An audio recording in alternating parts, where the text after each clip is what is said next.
আল্লাহ পাক রব্বুল আলামিন বলেন, ইযা হুইতুম বিতাহিয়াতিন ফাহাইয়ু বিআহসানা মিনহা আও রুদ্দুহা। সূরা নিসা আয়াত নম্বর ৮৬। আল্লাহ সুবহানাহু ওয়া তাআলা বলেন, ইযা হুইতুম বিতাহিয়াতিন, ও বান্দারা, তোমাদেরকে কেউ যখন সালাম দেওয়ার মাধ্যমে অভিবাদন জানাবে, ফাহাইয়ু বিআহসানা মিনহা, তোমরা এর থেকেও আরো উত্তম জবাব দিবে, এর থেকেও আরো উত্তম শব্দ দিয়ে, উত্তম বাক্য দিয়ে এই সালামের জবাবটা দিয়ে তোমরা অভিবাদন জানাবে।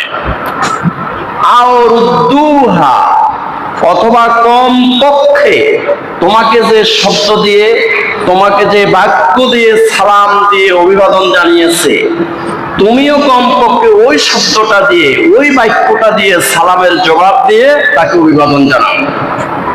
তাহলে সূরা নিসার ৮৬ নম্বর আয়াতে কারিমার ব্যাখ্যা হলো, যখন আপনাকে কোনো মুসলমান আসসালামু আলাইকুম বলে অভিবাদন জানাবে, তখন আপনি বলবেন ওয়া আলাইকুমুস সালাম ওয়া রাহমাতুল্লাহ। আপনি ওয়া রাহমাতুল্লাহ শব্দটা বাড়িয়ে দিবেন।